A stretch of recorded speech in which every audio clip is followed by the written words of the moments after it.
Kung ang pag-ibig natin ay hindi kayang suklian ng taong mahal natin, anong karapatan nating pilitin itong mahalin tayo? Hindi dahil mahal natin ang isang tao, ay dapat na mahal din nila tayo. Dahil ang tunay na pag-ibig ay hindi naghahangad ng kapalit. Ito ay marunong magsakripisyo para sa kaligayahan ng taong mahal natin. Kahit ang kaligayahan na yon ay hindi tayo. Dear Amihan Stories presents The Baby That Keeps Us Together. Written by Valerie.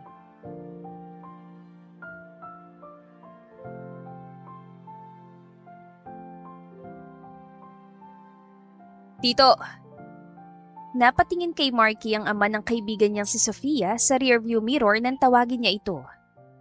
Oh, bakit Marky? Nais ko po sanang ligawan si Sofia. Kung ako lang masusunod, walang kaso sa akin. Kahit na diretso magnobyo na kayo. Tumawa ito pero tumigil na makatanggap ng mga nagbabantang titig mula kay Sofia na kasama rin nila sa sasakyan. Pero syempre, si Sofia pa rin ang masusunod. Sofia, gusto ko na ligawan. Baling ni Marky sa kaibigan. Masyado pa tayong bata, Marky. Nasa grade 7 pa lang tayo at hindi pa ako handa. Iyon ang sagot na natanggap ni Marky mula kay Sofia. Imbes na masaktan, ay buong pusong tinanggap niya ang naging desisyon nito. Kinabukasan ay hindi naging mailap si Sofia sa kanya. Umakto itong parang walang nangyari at nagpapasalamat siya na hindi naapektuhan ang pagkakaibigan nila. Sabi sa'yo sabi ng kuya niya matapos niyang ikuwento ang pag-aming ginawa niya. Sabi niya, hindi pa siya handa pero hindi niya sinabing hindi niya ako gusto. Ano ka ngayon? Mayabang na hinarap niya ang nakakatandang kapatid pero tawa lang ang ibinalik nito sa kanya. Impulsive kayo mga nasa grade 7, Marky. Kaya naman kung gusto ko nga talaga niya, sana nagpaligaw niya siya sa'yo. Hindi basta kung sinong grade 7 lang si Sofia, kuya. Matalino siya. Kilala mo kung anong klaseng tao si Sofia. Siya yung tipo na pinag-iisipan muna ang gagawin. Hindi na nakasagot pa ang kuya niyang si Arkin kaya palihim na nagdiwang si Marky dahil alam niyang panalo siya na may pag-asa siya kay Sofia. Hindi sumuko si Marky sa pagmamahal kay Sofia. Na mag-second year high school, third year, at nung graduating na sila ay palagi niya itong tinatanong kung pwede na ba niya itong ligawan. Subalit, parehong sagot palagi ang ibinibigay sa kanya ni Sofia. Hindi pa ako handa. Nang magsimula ng buhay ni Marky bilang isang college student, ay wala siyang binibigyan ng pansin kundi ang pag-aaral. Lalo na sa mga gabing sabik siya makita si Sofiyang muli. Nangako siya sa sarili niya na magsisikap siya. Hindi para sa kanyang sarili, kundi para may ipagmamalaki siya kay Sofia. Sa oras na tanungin niya muli ito kung pwede ba siyang manligaw. Tumigil ka nga! Umaalingaw-ngaw ang boses ng isang criminology student sa hallway habang siya naman ay naliligo sa pawis habang tumatakbo para lang maiwasan ito. Valentine's Day at na makita niya ang pangalan niya kasama ang pangalan ni Isha para sa love chain, ay agad siyang kumaripas ng takbo. Natawa siya tumigil na makitang nailigaw niya ang humahabol sa kanya. Marky Ocampo? Nawala ang kanyang ngiti dahil sa paglingon niya ay dalawang criminology students na nakaharang sa dadaanan niya. Bagsak ang balikat na umupo siya sa bench katabi ni Isha habang nag-handcuff ang palapulusuhan nilang dalawa. Binabalot sila ng katahimikan habang ang ibang mga estudyanteng dumadaan ay panay kuha ng litrato sa kanilang dalawa. Napagtripan na naman tayo, sabi ni Isha. Akala nila tayong dalawa. Oo nga baka walang magawa. Buntong hininga niya. Pero hindi na sana ako tumakbo. Ayos lang naman pala. Napagod pa ako tuloy. Natatawang Anya, subalit mabilis ding tumahimik nang maramdaman niya ang paninigas ni Isha sa kinauupuan nito. Ayos ka lang. Pero bakit nga ba, Marky? Bakit ka nga ba tumakbo? Nilingon siya ni Isha at nagsimula siya mag-isip kung bakit nga ba siya tumakbo. Nakatitig lang siya kay Isha habang nag-iisip at ngayon niya lang napansin ang kagandahan nito. Singkit ang mga mata ni Isha at wala siyang maipipintas dito kung pisikal lang ang pag-uusapan. Kitang-kita na alagang-alaga ito ng mga magulang, pati sa paraan ng pagkilos at pagsasalita, ay malalaman agad na lumaki ito sa buhay ng karangyaan. Ewan, palagi ko kasi nakikita na tumatakbo rin ng ibang mga estudyante kapag may gustong makipag-love chain sa kanila. Mahina siyang tumawa upang takpan ng pagkailang at ibinaling ang tingin sa harap. Kumusta na pala si Sofia? Hindi pa ako nakakadala ulit sa kanya. Sa weekend siguro lilipad ako sa Visayas para bisitahin siya. Sagot niya at ilang minuto lang ang lumipas bago nagsalitang muli si Isha. Ang swerte niya naman. Mahal ko eh. Bulong niya. Katamtaman lang para marinig din ni Isha. Mahal ka ba niya? Sinagot ka na ba? Seryosong tanong nito. Sinuliya pa nito ni Marky at magkasalubong ang mga kilay nito habang pinapanood ang isang grupo ng estudyante na naglalaro ng frisbee sa hindi kalayuan. Hindi pa, pero sasagutin din ako nun. Tumikim siya. Ikaw, wala kang boyfriend? Maniligaw? Wala. Umiling ito. Alam ko na. Babae sigurong gusto mo. Ano? Nagtaka siya nang galit na hinarap siya ni Isha. Sino nagsabi na babae ang gusto ko? Hindi ba? Napalunok siya. Mukhang mali ang mga narinig niya tungkol kay Isha. Hindi no, straight ako. Napakamot siya sa kanyang ulo gamit ang bakanteng kamay dahil sa hiya. Napakachismoso mo para sa isang lalaki. Hindi naman ako bingi. Usap-usapan ka kaya palagi kahit saan ako magpunta dito sa campus. Ano pa bang mga narinig mo? Yun nga na, bisexual ka. Spoiled ka rin, maarte at sobrang taray. Kumibit balikat ito. Hindi sila mali sa tatlo. Yung una lang, hindi ako bisexual. Sinadya nitong taasan ng boses para marami ang makarinig. Mukhang marami ng pipila para maging manliligaw mo. Aanin ko naman sila kung ibang gusto ko. Pakaligawan ka na ng gusto mo. Giit niya. Hindi, malabo. May ibang gusto yun eh. Hindi maiwasang malungkot ni Marky para kay Isha. Sila na ba? Hindi pa. Iyon naman pala eh. Ngumiti siya. May pag-asa pa. Pero kung ikaw ba nasa posisyon ko, kapag may ibang gusto si Sofia pero hindi pa naman sila, ano gagawin mo? Hindi ako titigil. Gagawin ko lahat para mapansin niya ako. Paano kung hindi ka niya mapapansin? Paano kung masyado na siya nahulog sa taong gusto niya para magmahal pa ng iba? Para mahalin ka niya? Bahagyang nahirapan si Marky sa paghinga. Sa pag-iisip pa lang na mangyayari yon sa kanila ni Sofia ay parang ginagapos na ang puso niya. Ang sakit isipin na ibang mamahalin ni Sofia matapos ng ilang taong paghahabol niya. Pero may mga bagay nga siguro na hindi niya talagang makokontrol. Hindi pa rin ako susuko. Kung hindi pa man siya naangkin ng iba, gagawin ko lahat para makuha ko siya. Paparamdam ko sa kanya na deserve ko rin ang kanyang atensyon. Ngumiti si Marky na makita nakangiti si Isha sa kanya. Noon ay iniiwasan niya ito dahil masyado itong makulit pero ngayon ay hindi niya may tanggi na maayos naman pala itong kasama. Sa katunayan nga ay mas komportable pa siyang kasama si Isha kung ikukumpara sa ibang mga babae sa school nila. Ba't ka pala nahuli agad ng mga criminology students? Sino bang nagsabi na tumakbo ko? Bago pa ulit makapagtanong si Marky ay dumating na mga criminology students para pawalan silang dalawa. Nilingon ni Marky si Isha para makipag-usap pa pero nakita na niya itong sinundo ng driver nito. Nang mag-birthday ang ama ni Marky nung nasa 3 taon nila sa kolehiyo ay nagkaroon ng salos-salos sa bahay nila.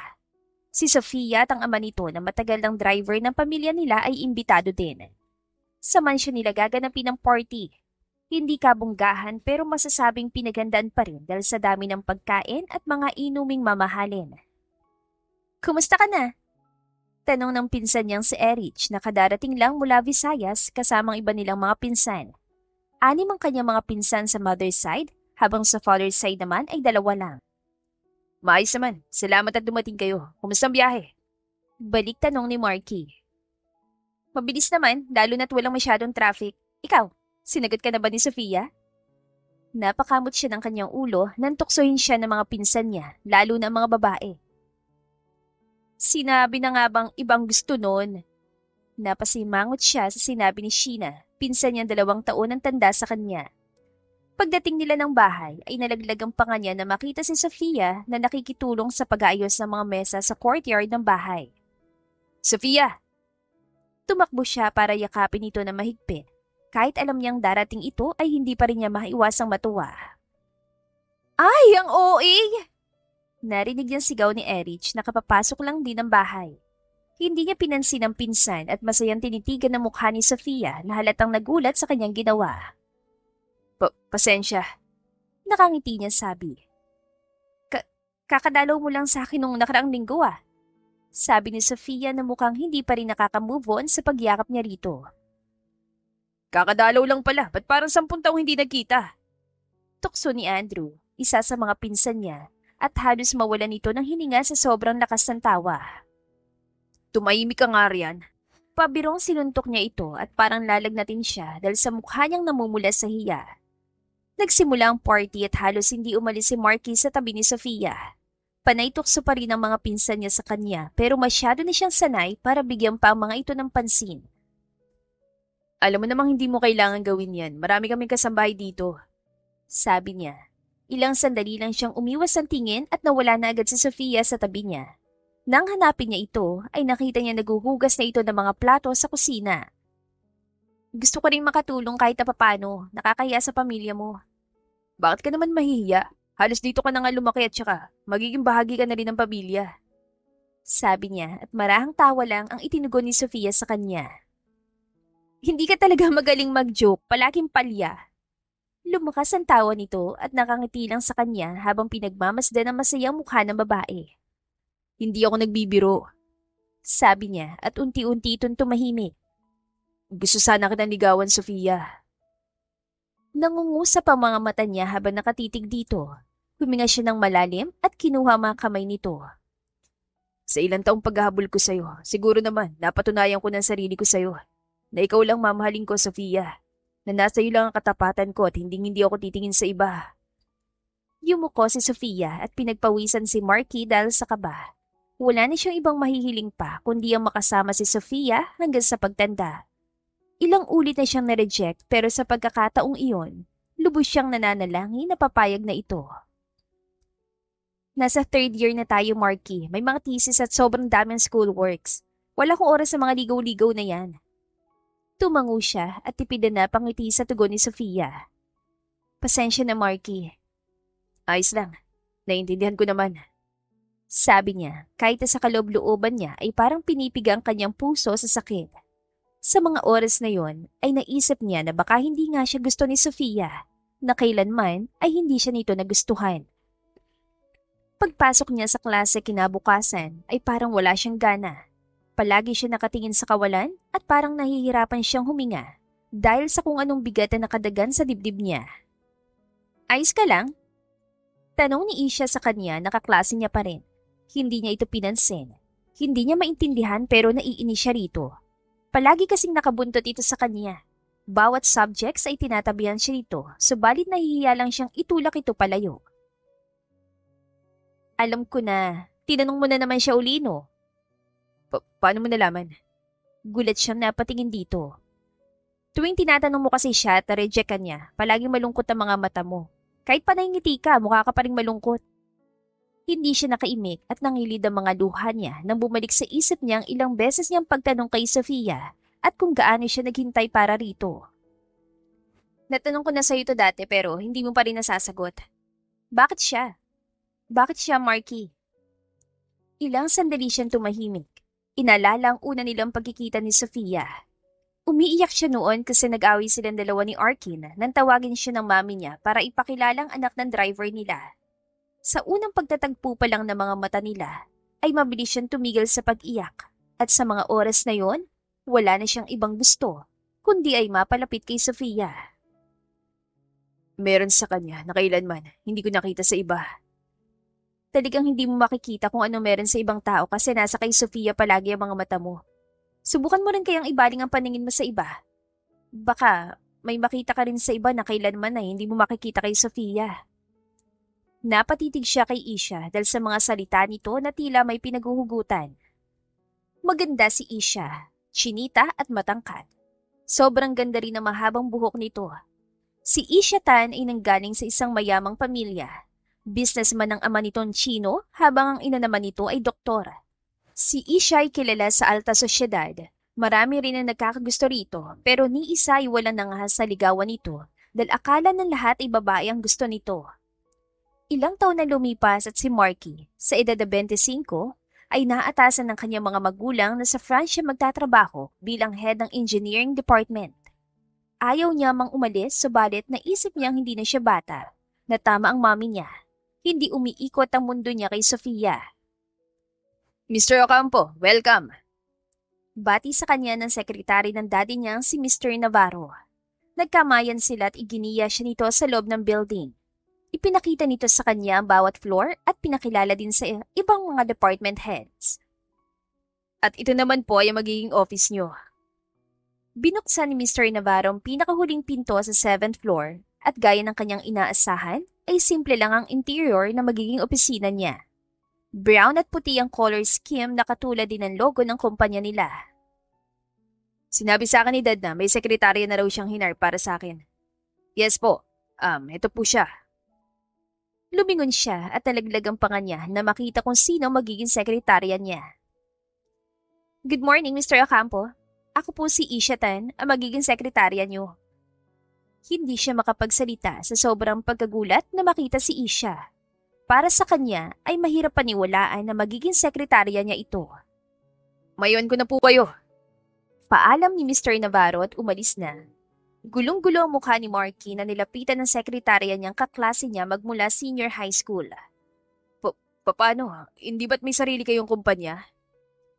Pinili kong dito magtrabaho dahil gusto kong patunayan na kaya kong magsimula sa sarili kong pagsisikap. Kung sa kumpanya ako ni Dad magtatrabaho, susweldohan lang ako noon ng walang pinapagawa. Mahina itong tumawa. Tumawa si Marky dahil kahit na papano ay matagal na niyang kilalang magiging sekretary niya at hindi siya ganong mahihirapan sa pakikipag-communicate dito. Stapler, nasaan ang stapler? Bulong niya sa sarili habang hinahanap ang stapler nang matapos na niya sa wakas ang first inspection ng building at kailangan na niyang ipasa ang report. Stapler po bang hinahanap niyo? Sumulyap siya kay Isha na magsalita ito. Nasa drawer niyo sa kanan, second to the last. Sinunod niya ang instructions nito at napakurap siya na makita ang mga gamit na malinis na nakahanag. Kabilang naroon ay ang stapler na kanina niya pang hinahanap. Walang hirap ang trabaho ni Marky, lalo na dahil sekretarya niyang mabilis kumilos. Maalam sa mga bagay-bagay at alam din ang bawat kailangan niya. Isha, anong schedule ko ngayong araw? Tanong niya na mag-iisang linggo na siya sa France. Naglalakad sila sa hallway at kahit mataas ang suot na heels ni Isha, ay walang kahirap-hirap na nakikipagsabayan ito sa paglalakad kay Marky. 10 a.m. May inspection para sa equipment sa isang planta sa Strasbourg. 12 p.m. lunch meeting kasama ang purchasing officer. Coffee break pagkatapos dahil mahilig ka magkape tuwing hapon at meron kang Zoom meeting kasama ang ibang engineering heads. Sa snacks niyo po, sir. Ano sa inyo, strawberry or classic? Ha? Natameme siya sa bilis ito magsalita. Gusto mong kumain ng tiramisu, di ba? Paano mo nalaman? Hindi makapaniwalang tanong niya pero imbis na sagutin ay kinindatan lang siya nito. Umabot ng 1 buwan at walang naging problema si Marky sa kanyang trabaho. Nandyan palagi si Isha sa tuwing kailangan niya ito. Kahit weekend sa isang tawag lang ay agad na dumarating ang kanyang sekretarya. Heto na pala mga reports na pinapahatid mo. Sabi ni Isha sa kanya pagkatapos itong pumasok sa unit niya isang araw. Lagay mo lang dyan. Sagot niya sa mababang boses nang hindi ito nililingon. Nakatulala lang siya sa hawak niya shot glass na may lamang bourbon. Hoy! Halos mapatalon siya nang biglang makarinig ng malakas na sigaw mula kay Isha. Araw-araw ka na yatang umiinom Hinablot nito ang shot glass niya at napaayos siya sa pagkakaupo. Paano mo nalaman? Mukha ka kasing may hangover tuwing pumapasok ka. Ha? Hindi naman nalata Tanggi niya at parang nawalang kanyang pagkalasing, lalo na sa mga kasunod na mga salita ng kanyang sekretary. Tuwing may hangover ka, 2 beses ka nagpaparequest ng kape sa isang araw. Palagi mo ring hinihilot ang sentido mo na parang sumasakit ang ulo mo. Hindi nga halata sa mukha mo pero dahil sa mga galaw mo, alam ko. Paano? Nagtatakang tanong niya dahil hindi naman ganoong ka-obvious sa mga ginagawa niya, lalo na't sa mga meetings ay hindi naman lumulutang ang isip niya. Alam kong bawat detalye tungkol sa iyo, Marky. Mahinang sabi ni Isha na sinundan ng buntong hininga at saka umupo sa tabi niya. At alam ko rin na si Sofia ang rason ng paglalasing mo. Sabihin mo nga, namimiss mo ba siya? Lumungkot ang mukha niya nang banggitin nito ang babaeng pinakamamahal niya. Napalunok siya at hindi makasagot. Ilang araw niyang tinitiis na huwag itong tawagan para kamustahin dahil pilit niyang pinapatunayan na kaya na ring mabuhay nang wala si Sofia. Bakit, Marky? Bakit pinagsisiksikan mo ang sarili mo sa taong malabong mahalin ka? Shut up. Mahinang saway niya rito. Hindi ko maintindihan kung bakit mo pa pinapaabot ng ilang taon eh. Kahit na sinong tumingin sa inyo, alam agad na walang pagtingin si Sofia sa'yo. Tumahimik ka! Gilit siyang napatayo at napahilamos. Boss mo pa rin ako. At bilang sekretarya mo, nandito ako para tulungan ka. Tumayo rin ito at halos mapatras si Marky dahil sa tapang ni Isha nang harapin siya nito. Hindi ko alam kung napapansin mo rin ba pero gusto kita, Marky. Ilang taon na kitang gusto at pagod na ako manahimik sa isang sulok. Napakurap siya sa diretsyong pag-amin nito. Nangingilid ang mga luha sa sulok ng mga mata ni Isha pero nagpatuloy pa rin ito sa pagsasalita.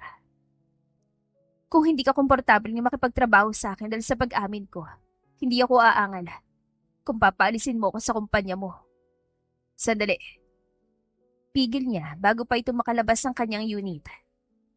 Habang maaga pa, gusto ko na sabihin na si Sofia pa rin ang mahal ko, kaya ayokong umasa ka.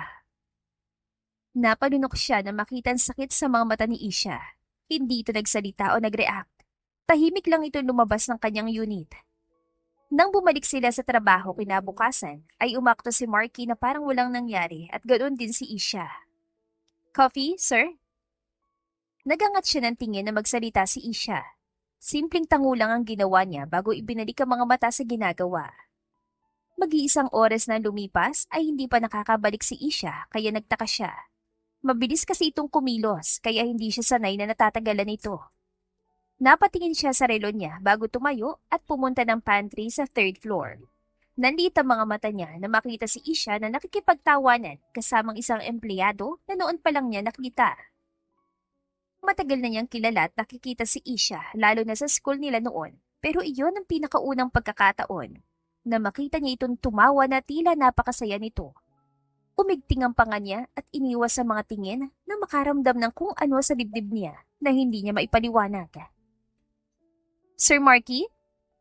Iniingat niya ang mga mata niya nang marinig ang boses ni Isha. Napaayos siya sa pagkakatayo na makitang nasa harapan na niya ito kasama ang lalaki. Sir, magandang umaga po. Maligayang bati ng lalaki pero hindi niya maintindihan kung bakit hindi niya magawang batiin ito pabalik. Ang kape ko. Malamig niyang hinarap si Isha. Heto po. Kinuha niya ang kape niya bago tinalikuran ng dalawa. Sa pagpasok niya sa elevator, ay naramdaman niyang pagsunod sa kanya ni Isha. Bawal makipag-flirt sa trabaho kung sakaling hindi mo alam yun. Malamig niyang sabi nang wala silang dalawa na lang sa loob ng elevator. Makipag-flirt? Tinutulungan ko lang yung tao. Baguhan kasi si Austin kung sakaling hindi mo alam yun. Nagsalubong ang mga kilay niya. Austin pala ang pangalan niya. Bulong niya. Bakit? Hindi ba siya marunong gumawa ng kape? Ganun ba siya ka-importante para paghintay mo ng isang oras ang boss mo? With all due respect, sir. Pero 20 minutos lang po yung hinintay niyo kung sakaling hindi mo rin yun alam. Sir, ha? Umigting ang panga niya. Ano nangyari sa Marky lang? Suplado niyang sabi at ang tumunog ang elevator ay nauna na siya naglakad palabas. Hindi niya maintindihan na naging pagkilos niya. Hindi naman siya ganoon. Kung tutuusin ay mahaba ang kanyang pasensya. Wala rin siyang karapatang mainis dahil sa pagitan nilang dalawa ni Isha ay siya pa ang nag-reject dito. Ano to? Nagtatakang tanong niya kinahapunan matapos silapag ni Isha ang isang portfolio sa harap niya. Hindi niya maalalang inutusan niya itong kumuha ng kung anong report. Buksan mo. Malamig na sagot ni Isha. Napabuntong hininga siya at binuksan yon. Sa unang pahina pa lang ay nanigas na siya sa kanyang kinauupuan. Litrato yun ni Sofia at mukhang nasa naiya. Kaharap nito ang kanyang kapatid na si Arkin at mukhang nag-uusap lang pero hindi nakawala sa mga mata niya ang paghawak ni Arkin sa kamay ni Sofia. Tinignan niya ang kasunod ng mga litrato at umigting ang panga niya. Magkasamang naglalakad ang dalawa sa daan at inaalalayan ni Arkin si Sofia sa bewang. Saan mo to napulot? Tanong niya sa mahina ngunit nagtitimping boses. Sa internet, trending yan. Walang emosyong sagot ni Isha. Fake news yan. Tawa niya pero padabog na inilapag ang portfolio sa kanyang mesa bago tumayo at niluwagan ng necktie niya. Sa tingin ko, mali ka. Buntis na nga si Sofia eh. Anong sinabi mo? Biglang nagharumentado ang puso niya sa sinabi nito. Si Sofia, buntis, at ang kapatid mo ang ama. Umiling lang si Marky. Hindi niya kayang maniwala sa mga pinagsasasabi ng sekretary niya. Ilang taon ko na nakasama si Sofia. Mula pagkabata, sabay din kami lumaki. Pero kahit kailan, ni isang beses, hindi pa sila nag-usap ni Kuya kaya malabo yung sinasabi mo. Hindi nag-uusap? Kung ganon, may namamagitan nga sa kanila kung nakita sila nag-uusap sa airport. Napahilamos si Marky at hindi na natiis ang pinaghalong galit at inis. Pwede ba? Tigilan mo ang paninira kay Sofia. Huwag kang maging desperada. Dahil kahit anong gawin mo, si Sofia lang mamahalin ko. Mukhang nagalit si Isha sa mga katagal lumabas sa bibig niya. Napayuko ito, ngunit nananatiling galit pa rin ang mga tingin niya rito. Ikaw ang bahala kung ayaw mong maniwala. Anito sa mahinahong boses bago lumabas ng opisina. Pagkasara nito ng pinto, ay mabilis na kinuha ni Marky ang cellphone niya sa bulsa at nanginginig ang kamay na tinawagan ng ina. Marky, anak! Bungad ng ina niya sa masayang boses. Totoo ba? Nabasag ang boses niya at biglang tumahimik ang kabilang linya. Kaya hindi niya natiis at napasigaw siya. Totoo ba? Nabuntis si Sofia at si Arky ng ama? Nang makumpirma niya na totoo nga, ay nawalan ng buhay ang buong mukha niya. Nang hihina siya napaupo sa kanyang swivel chair at hindi niya namalayang tumulo ang luha niya. He feels betrayed. Marky! Marky! Tawag ng kanyang ina mula sa kabilang linya. Pero tinapos niya ang tawag at galit na hinagis ang kanyang cellphone sa sahig dahil sa hinagpis na nararamdaman. Kailanman ay hindi niya inaakalang may magugustuhan lalaki si Sofia. Ang malala ay ang kapatid niya pa. Ang kapatid niyang kinukwentuhan niya palagi tungkol kay Sofia. Hindi niya inaasahang makakayanan nitong traidorin siya. Nang araw ding yun ay nagpabook agad ng flight si Marky para lumipad pabalik ng Pilipinas. Kahit mahaba ang biyahe ay hindi siya nakaramdam ng pagod. Tanging galit lang ang emosyong nangingibabaw sa puso niya. Habang nasa biyahe, ay iniisip na niya ang maaari niyang gawin sa kapatid. Gago ka! Malakas niyang sigaw at binigyan ng malakas na suntok ang kapatid nang dumiretso siya sa unit nito. Hinihingal siya dahil sa emosyon sa loob niya na gustong kumawala. Unti-unti niyang inangat ang tingin na makarating siya ng pagsinghap sa gilid niya. Nanlisik ang kanyang mga mata na makita si Sofia na mukhang nagulat sa naabutan. Matapos ang lahat-lahat, Sofia? Panimula niya sa mababang boses na puno ng pagkabigo. Naghintay ako ng ilang taon. Mula pagkabatay wala akong minahal maliban sa'yo at halos patunayan ko yun araw-araw pero... Nagsimulang tumulo ang luha niya. Kailanman ay hindi niya iniisip na masasaktan siya ng ganoon. Wala siyang ibang minahal maliban kay Sofia at hindi niya inaasahan na ang kapatid niya pa ang tatraidor sa kanya. Tapos ikaw gago ka! Duro niya kay Arkin habang patuloy na umaapaw ang kanyang mga luha. Kapatid kita! Alam mo kung gaano ko kamahal si Sofia. Araw-araw kong kinukwento ng mga bata pa tayo na siya lang ang dadaling ko sa altar. Tapos ano? Kuya, inahas mo ako!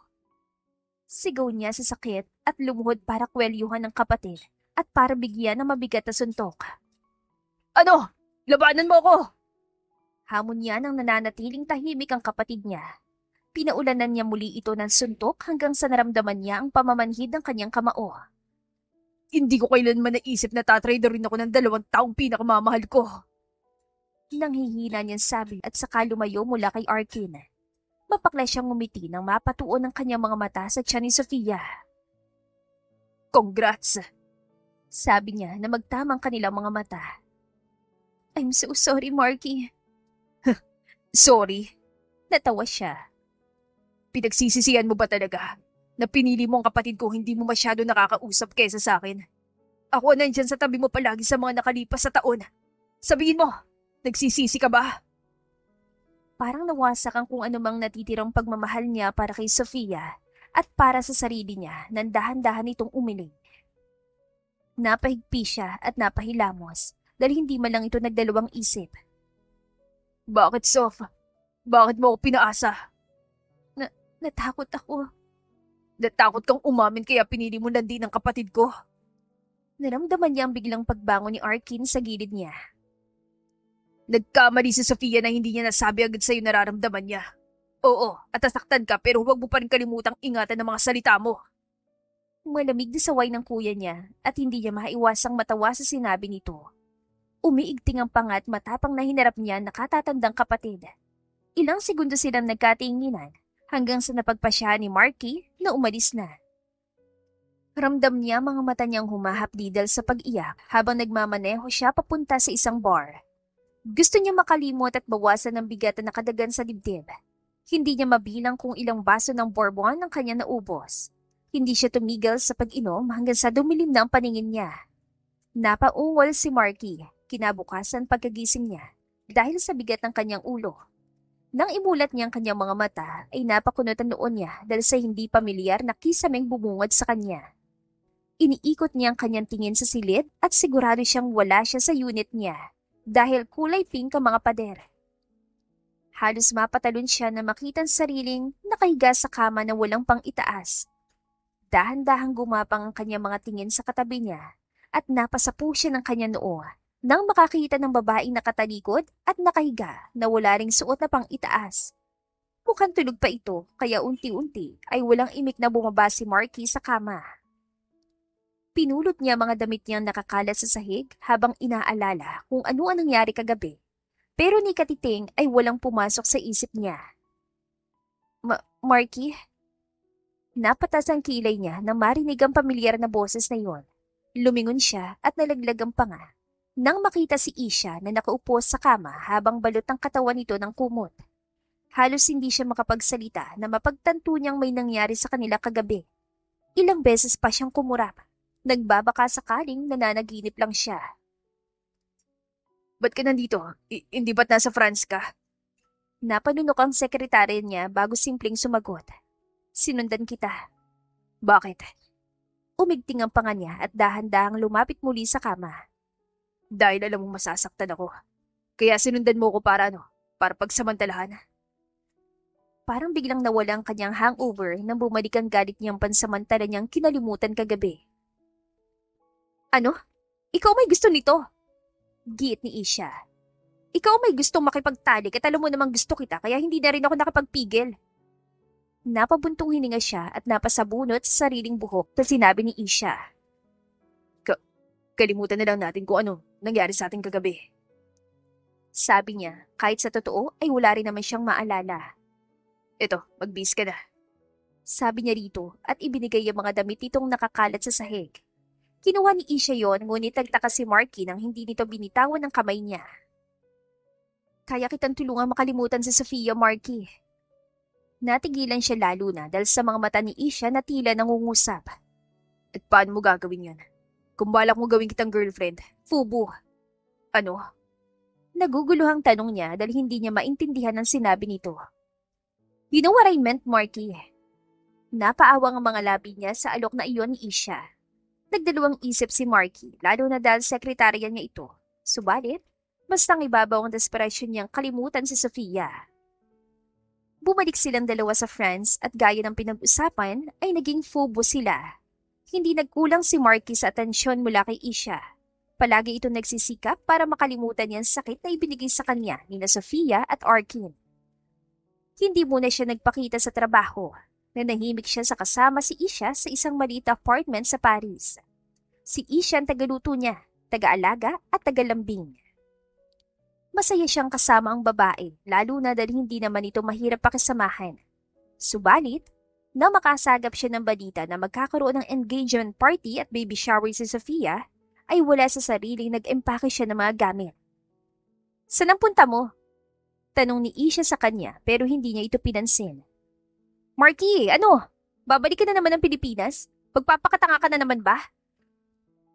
Napabuntong hininga si Marky at hinirap si Isha. Hindi siya nagsalita pero nanatili ang mga mata niya rito na parang sinasabi niya na hindi niya kailangang magpaliwanag. Marky, ilang buwan na lumipas at araw-araw ako nandito para tulungan ka. para tulungan kang kalimutan ng lintik na Sofia na yan. Naiiyak at galit ito na lumapit sa kanya. Sa mga nakalipas na buwan, hinihiling ko na mahulog ang loob mo sa akin. Isha, wala sa usapan natin. Oo, alam ko! Umiiyak na putol nito sa kanya at matapang na sinalubong ang kanyang mga titig. Pero nagbaka sakali ako. Nagbabaka sakali ako lumambot ang puso mo at ako naman ang piliin mo. Napalunok siya at napapikit ng niyakap siya ni Isha habang humahagulhol. Hindi niya magawang gumalaw. Kinukonsensya siya dahil nasaktan si Isha sa kanyang pinagagagawa. Pero hindi niya rin masisi ang sarili lalo na't hindi naman niya kayang kontrolin ang damdamin. Please Marky, huwag kang umalis. Napalunok muli siya na makaramdam ng pagbabara sa kanyang lalamunan. Kung gusto mo talaga si Sofia, kaya ko rin yun. Gagawin ko lahat para maging katulad niya. Napakagat siya sa labi at parang ginagapos siya sa sakit habang nakatingin kay Isha. Napailing siya at sinubukan lumayo mula sa pagkakayakap nito sa kanya kaya mas lalo lumakas ang paghagulhol nito. Bakit mo ba kailangang umalis? Masasaktan ka lang ulit. Dito ka na lang, hindi kita sasaktan. Nang makawala siya sa wakas mula kay Isha, ay mabilis niyang kinuha ang maleta niya pero pinigilan niyo ni Isha. Si Sofia ba? O ako, Marky? Alam mo na ang sagot dyan. Mahinang sagot niya, ngunit hindi niya magawang tumingin ng diretsyo sa mga mata ni Isha. Sige, umalis ka. Pero ito lang ang tandaan mo. Hinding-hindi na ako muling magpapakita sa'yo. Umalis si Marky na hindi man lang lumilingon. Desperado si Isha pero desperado rin siya para kay Sofia. Nagbabaka sakali din siya na magbabago pang isip ni Sofia kapag pinuntahan niya muli ito. Nang makita siya ng guard pagdating niya sa mansyon ng mga magulang ay nagulat ito ngunit pinagbuksan din siya. Sa tingin niya ay halatang lasing siya dahil sa mapamungay niya mga mata at sa magulo niyang buhok. Mula pa lang sa front door ay rinig na niyang masayang hiyawan na nanggagaling sa courtyard ng bahay. Pagewang-gewang siyang pumasok at ang mga bisitang nakapansin ng presensya niya ay natigilan hanggang sa napuno ng katahimikan ang buong lugar. Mabuti naman at nakarating ka. Nakangiting sabi ni Sofia nang mapansin siya nito at saka nilapitan. Agad na bumaba ang mga mata niya sa maumbok na tiyan nito. Napalunok siya at parang pinipiga ang puso. Talaga naman dadating ako. Ba't ko naman papalampasin ang engagement party ng kapatid ko at ang babaeng nagpaasa sa akin? Malamig niyang tugon. Mahigit 1 dekada. 1 dekada kitang minahal at hinintay. 1 dekada akong umasa na mamahalin mo rin ako pabalik.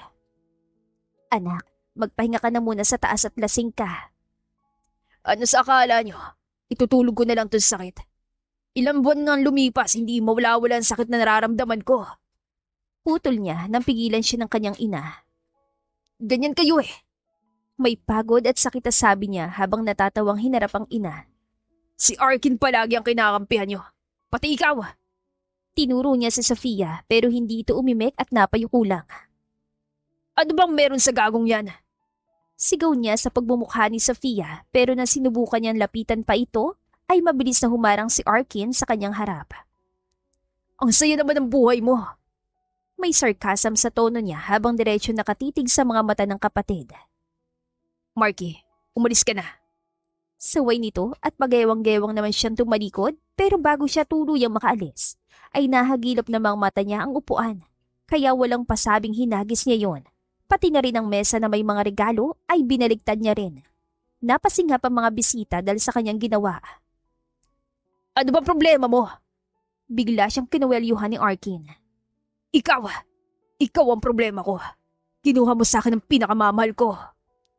Nagkapalitan sila magkapatid ang suntok pero natigil ng pumagitna ng kanilang ama at ang ama din ni Sofia. Tama na nga yan. Kung pumunta ka rito para sirain ang engagement party ng kapatid mo, mas mabuti pang hindi ka na lang bumalik. Ikiniyom niya ang kanyang mga palad at umiwas ng tingin. O siguro, ay mas mabuti pa kung hindi na lang ako naipanganak.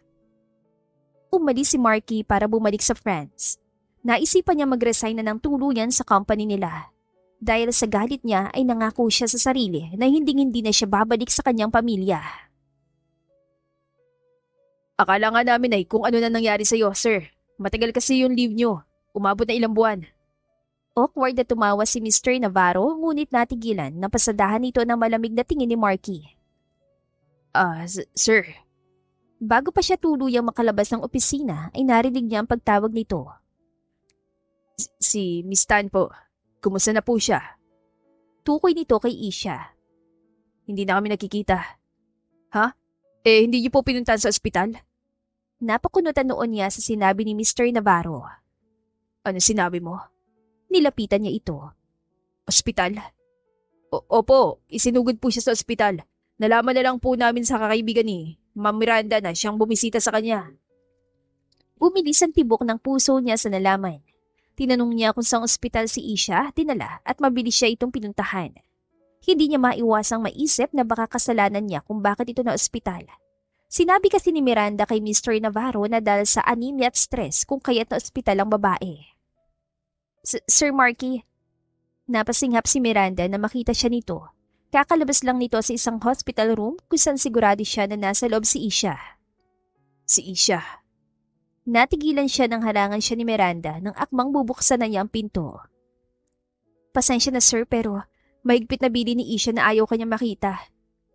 Napaawa ang kanyang mga labi na maaalala na sinabi nga iyon ni Isha sa kanya bago siya umalis pero hindi niya inaakala na tototohanin nga nito.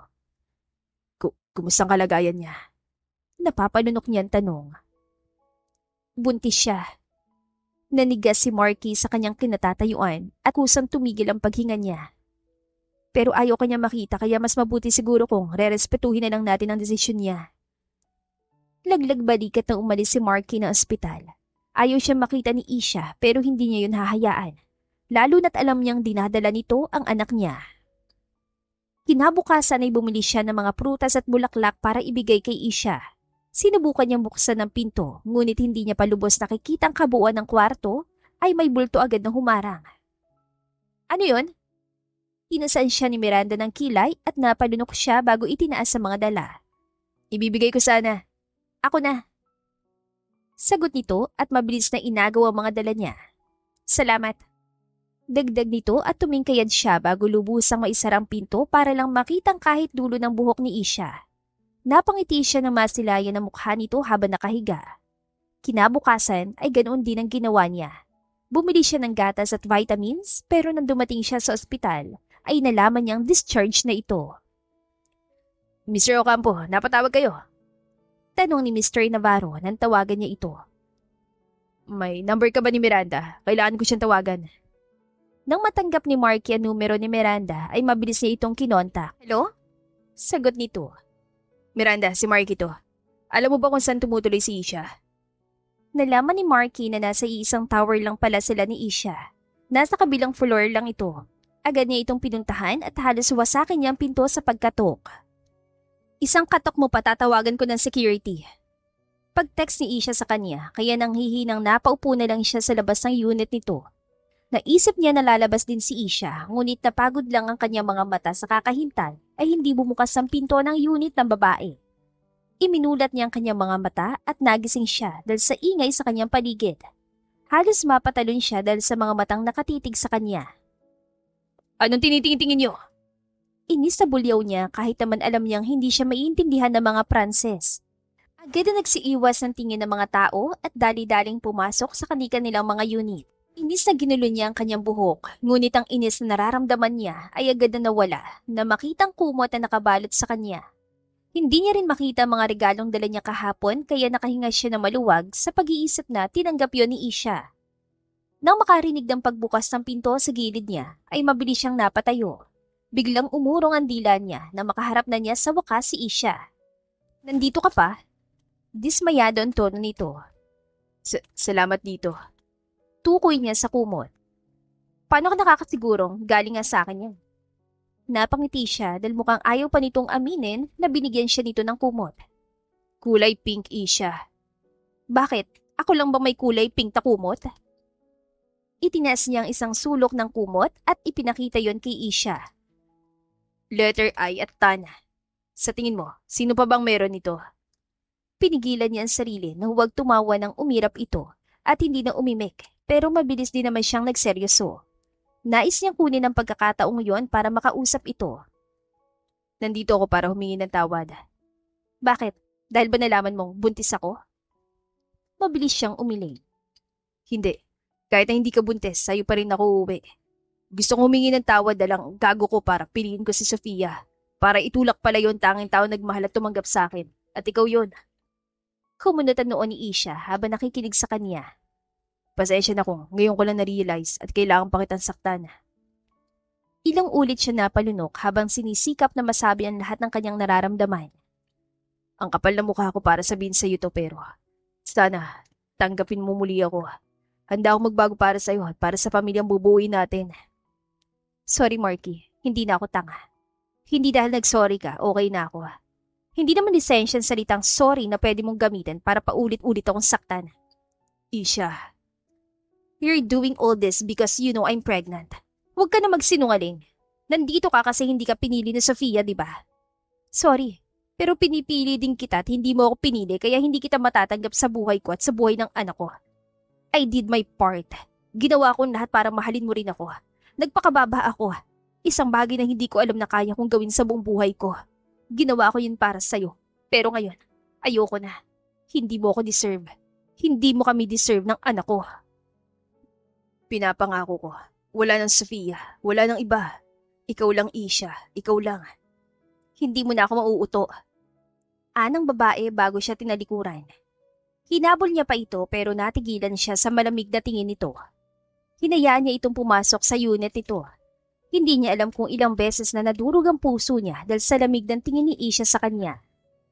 Hindi naman siya nagtataka sa reaksyon nito. Kahit naman sino ay ganoon ang magiging reaksyon kung iniwan niya. Kasalanan niya at handa siyang pagbayaran yon, kaya naman araw-araw pa rin siyang tumatambay sa harap ng unit ito. Sinusundan niya ito kung saan ito pupunta, ngunit sinisigurado niyang may distansya para hindi ito magalit. Isa iyong banyagang bansa at buntis ito. Kailangan itong mag-aalaga dito dahil buntis ito. Kaya iyon ang ginawa niya. Inaalagaan niya ito sa parang hindi ito maiirita.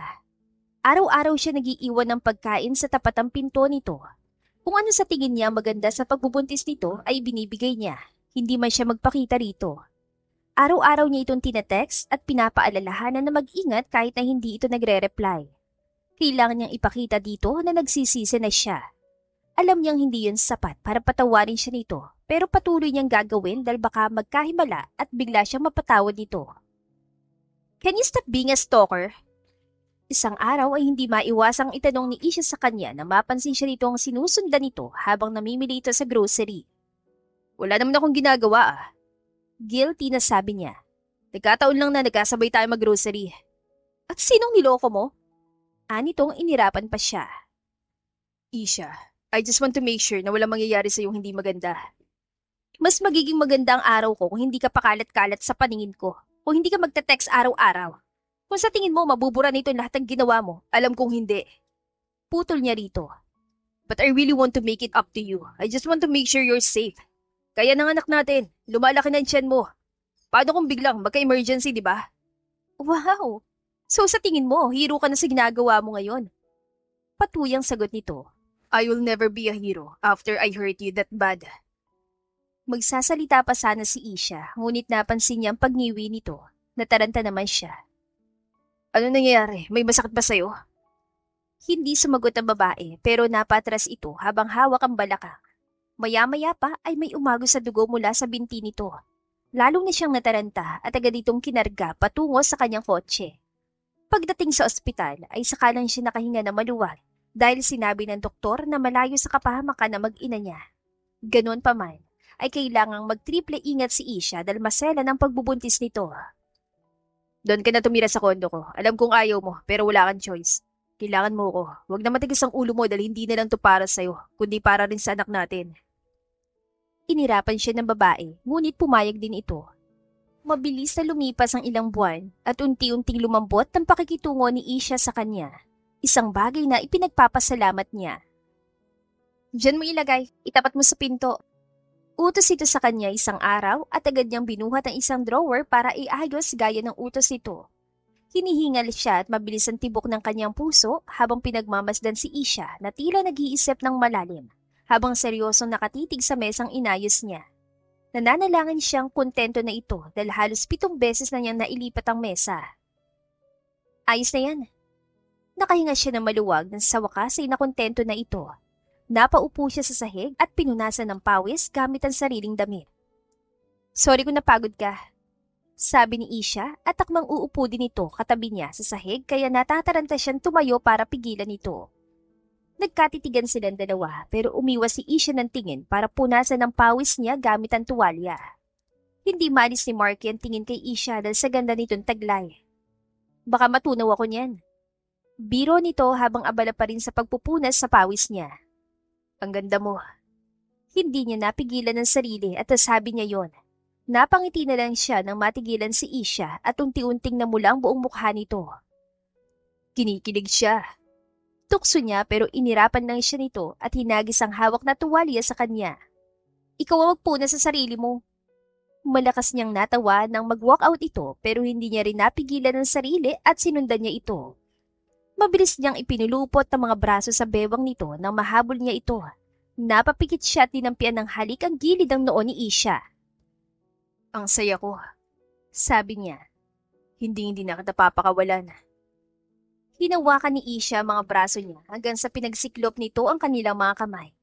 Hinilig ni Marky ang ulo niya kay Isha pero nang unti-unti itong lumingon sa kanya, ay bumagsak ang mga mata niya sa mapupulang mga labi nito. Para siyang hinihigop niyon. Tila tinatawag ang pangalan niya.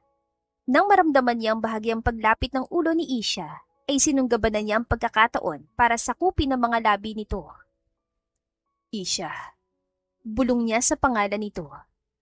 Gusto kong magsimula tayo sa mapayapang paraan. Ikaw at ako at ang magiging anak natin. Hinawakan niya ang pisngi nito at nangungusap ang mga mata nagsalita.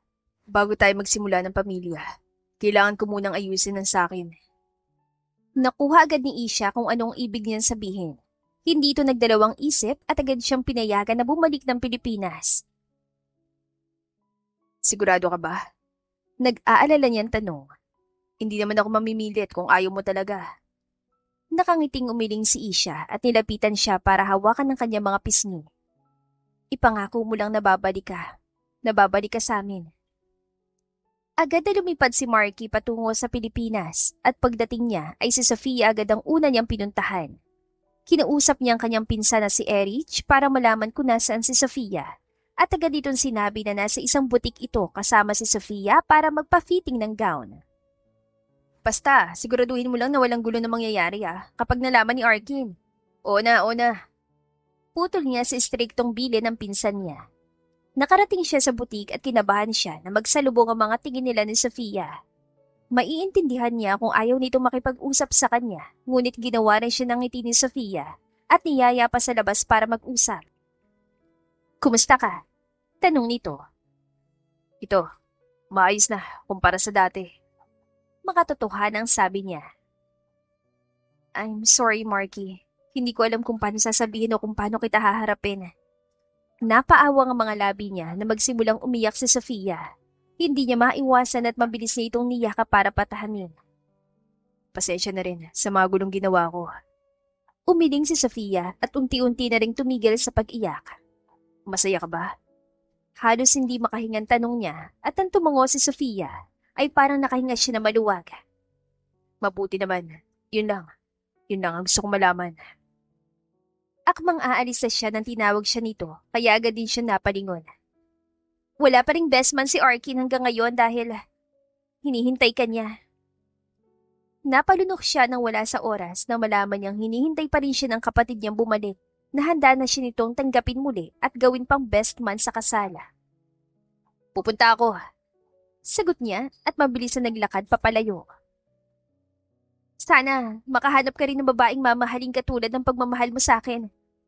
Narinig niyang sigaw ni Sofia sa malayo at napangiti na lang siya. Nahanap ko na siya. Bulong niya sa kanyang sarili at parang hindi na rin siya makapaghintay na bumalik sa France. Na bumalik kay Isha. Nang araw na ng kasal ni Sofia at Arkin ay bumalik si Marky para dumalo kasama si Isha. Nang dumating sila sa simbahan ay agad siya niyakap ni Arkin. Mukhang ikaw na susunod, sabi nito at malapad ang ngiti lang ang kanyang itinugon. Umupo si Isha kasama ng ibang bisita habang si Marky naman ay abala sa pagpapakalma sa kapatid habang hinihintay ang pagdating ni Sofia. Dadating yun. Ilang ulit at sabi niya. Walang rason para hindi siya dumating. Huwag kang OA. Napakamot siya sa kanyang ulo dahil hindi niya maintindihan kung bakit pa kinakabahan ng kapatid niya. Ba't ba kasi hindi pa siya dumadating? Alam mo namang maarte ang mga babae. Madami pang ginagawang orasyon. Pagkasabi no ni Marky ay narinig nila mula sa labas na dumating na sa wakas ang bride. Nagsimula ang kasal at buong misa ay hindi maiwasan ni Marky na sumulyap kay Isha. Ilang beses siya nitong pinandilatan ng mga mata na parang sinasabi na umayos siya. Kaya naman, hindi niya napigilang mapatitig sa unahan at sa kanyang paglingon. Isang ngiti na lamang ang sumilay sa kanyang mga labi na masilayan niya ang masayang anyo ni na Arkin at Sofia habang nakaharap sa isa't isa. May kung anong katahimikan sa mga mata ng mga ito, isang uri ng koneksyon na hindi na kailangang bigkasin pa. At sa mga simpleng sulyap at ngiti, dama ang kabuuan ng pag-ibig at kapayapaan sa pagitan ng mga ito. Sa sandaling yon, habang tahimik niyang pinagmamasdan ng tagpong yon, hindi na niya naramdaman ang dati bumabagabag sa kanyang puso. Wala na ang pait, wala na ang kirot, wala na ang galit. Ang dating mga tanong sa kanyang isipan ay tila naglaho na rin. At ang dating hinanakit ay napalitan ng isang malalim na pag-unawa na ang lahat ng nangyari ay may dahilan at lahat ng sakit ay may katumbas na paghilom. Sa kanyang paningin, hindi na sina Arkin at Sofia ang dalawang taong minsang naging bahagi ng isang masalimutan na karaan, kundi dalawang nilalang na natagpuan ng tunay na kaligayahan sa piling ng isa't isa at para sa kanya, sapat na yun. Sapat na upang maramdaman niyang may saysay ang lahat ng sakripisyo at sapat na upang mapanatag ang kanyang puso. Sa kabila ng lahat, sa dulo ng bawat alaala, tanging kaligayahan na lamang ang kanyang nararamdaman. You may now kiss the bride. Deklara ng pare at napapunas siya sa kanyang mga mata nang hindi niya napapansin. Emosyonal ang araw na yon para kay Marky. Araw yon ng pagmamahal ni na Sofia at Arkin sa isa't isa at araw din ng kapayapaan para sa puso niya. Umiyak ka kanina. Sabi ni Isha nang nasa reception na sila. Napansin mo? Oo, tears of joy ba yun o, pain? Biro nito at napailing naman siya. Tears of joy. Masaya ako para sa kanila dahil nahanap na nila ang isa't isa. Masaya din ako para sa sarili ko dahil nahanap na kita. Nang lingunin niya ito ay nawala ng ngiti sa mga labi ni Isha. Hindi ko pa nasasabi sa iyo to, pero mahal kita Isha. Natutunan ko ring mahalin ang sarili ko dahil sa iyo. Nagkatitigan silang dalawa at tila nalulunod si Marky sa mga emosyon na sumasayaw sa mga mata ni Isha. Napalunok siya at ang manghahalikan nito nang tawagin bigla ng MC ang pangalan niya para magbigay ng speech. Alam kong, kilala niyo na akong lahat. Ako ang kapatid ni Arkin at alam ko na halos lahat sa iyo rito ay nagtataka kung bakit andito ako. Ayoko nang ungkatin na nakaraan kaya naman ang masasabi ko sa bagong kasal ay congratulations. Nang lingunin niya ang bagong kasal ay nagkangitian sila ng mga ito. Sana hindi kayo mapagod sa isa't isa. Huwag kayong mapagod na magmahal, na mahalin ang sarili niyo at ang pamilyang bubuuin niyo. Congratulations at cheers to the newlywed.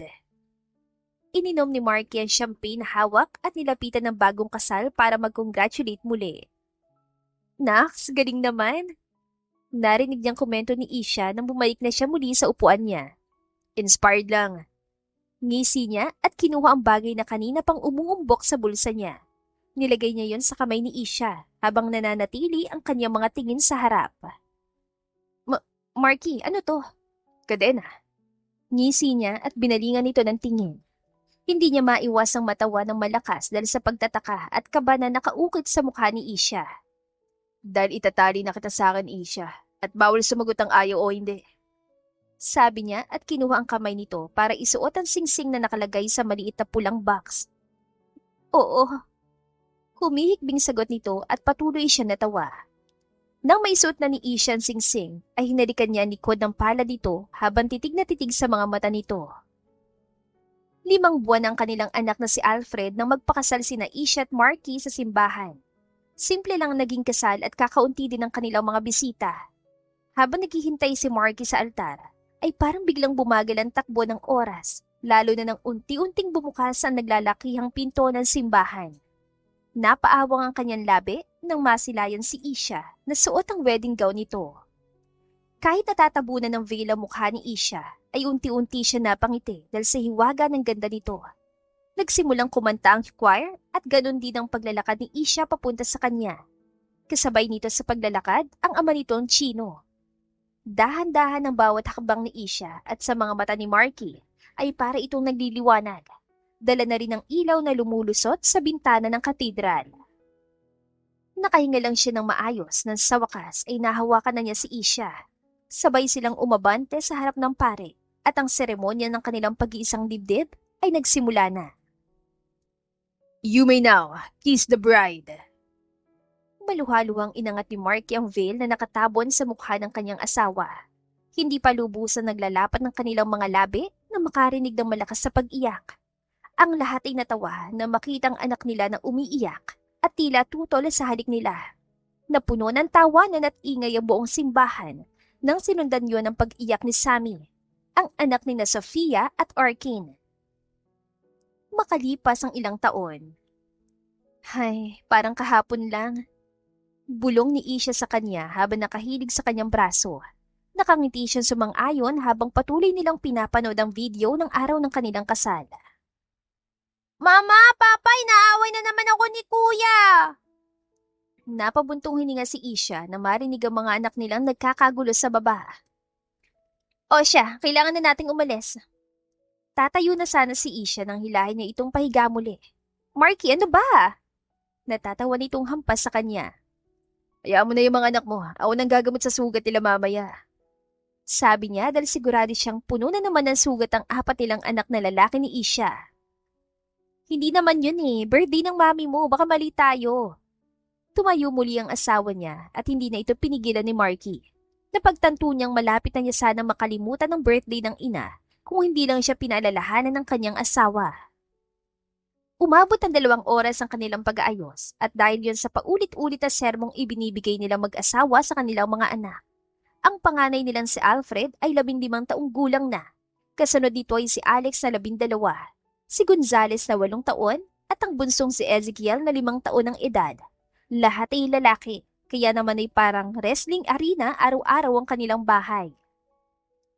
Pagdating ni na Arkin at Marky sa engranding mansyon ng kanilang mga magulang, ay tila nagsimula ng isang masayang selebrasyon. Agad na nagsitakbuhan ng kanilang mga anak papasok sa loob, puno ng kasabikan na tuwa, para salabungin ng mga pinsan na mga ito at maglaro sa malawak at maliwanag na salas. Nandoon din ang mga anak ni na Sophie at Arkin na sina Sammy at Joval. Kapwa sabi ka mga bata sa muling pagkikita-kita at tila ba walang pagod sa kakatawa, kakahabulan at kakalaro sa bawat sulok ng bahay. Hindi rin nagpahuli ang mga anak ng iba pang mga pinsan ni na Arkin at Marky na naroon din sa okasyon. Dahil doon ay mas lalong umalingaw ang tawanan at sigawan ng mga bata sa buong mansyon. Ang dating tahimik at payapang tahanan ay napuno ng buhay, ingay at kulay. Habang masayang nagkukwentuhan ng mga matatanda, ay abala naman ng mga bata sa paggawa ng sariling mundo ng kaligayahan. Sa bawat halakhak, sa bawat masiglang hakbang, damang mainit at tunay na diwa ng pamilya. Happy birthday, Mi! Bati ni Marky at Isha sa mami niya. Kayo talagang tagadala ng buong barangay. Biro nito dahil sila ang may pinakamaraming anak sa lahat. Grabe, habang pinapatayo namin tong mansyon hindi ko inaakala na mapupuno to balang araw. Dagdag pa nito at pinagmasdan sila na may tuwa sa mga mata. Halina kayo't pumasok. Pagpasok nila ay agad silang nilapitan ni na Arkin at Sofia para kamustahin. Mag-iilang buwan na rin kasi nang huli sila magkita-kita. Grabe, ang bilis nilang lumaki. Sabi ni Arkin habang pinagmamasdan ng mga anak nilang naglalaro sa malapad na salas ng mansyon. Oo, parang kailan lang. Tugon niya. Kailan ba madadagdagan yan? Biro nito at natatabang napailing lang sa kanya. Nadagdagan na nga eh. Pagsali ni Isha sa usapan at nakakunutan noong nilingon naman niya ito. Hindi maintindihan kung anong ibig sabihin ng misis niya pero na napahawak ito sa tiyan ay doon na niya na lamang buntis ito. Ayos ka lang? Nag-aalalang inalalayan siya ni Arky nang malapit na siyang mawalan ng balanse. Talaga ba? Hindi siya makapaniwala pero nang tumango si Isha ay agad niya ito niyakap. Yes, nakalima ako! Malakas niyang anunsyo at napuno ng tawanan ng mansyon ng mga Ocampo. Ilang mabibigat na hamon man ang kanilang pinagdaanan, lalo na ng magkapatid na sina Arkin at Marky, hindi naging hadlang ang mga pagsubok upang tuluyang sirain ang kanilang ugnayan. Sa kabila ng mga hindi pagkakaunawaan, sakit ng loob, at mga pagkukulang sa isa't isa, pinili pa rin nilang yakapin ang katotohanan na mas mahalagang kapatawaran kaysa sa pride at mas matimbang ang pamilya kaysa sa alinmang pagkakamali sa nakaraan. Pinili nilang buksan muli ang kanilang puso, hindi dahil madali, kundi dahil alam nilang iyon ang tama. Sapagkat ang tunay na pagmamahal ay hindi basta nararamdaman lang sa mga panahong madali ang lahat, kundi ito ay isang araw-araw na desisyong pinaninindigan, isang panata na kahit mahirap ay patuloy na pinipili. Hindi iyon ang bunga ng bugso ng damdamin, kundi ng malalim na pag-unawa at pagtanggap. At sa huli, ang desisyong yon ang nagpatibay sa kanilang samahan bilang magkapatid, na kahit ilang ulit man subukin ng panahon, ay mananatiling matatag at buo. The End. Kung nagustuhan ninyo ang aming istorya, ay huwag kalimutan na mag-like at subscribe. Mag-iingat po tayong lahat. To God be the highest glory. Hanggang sa muli, paalam!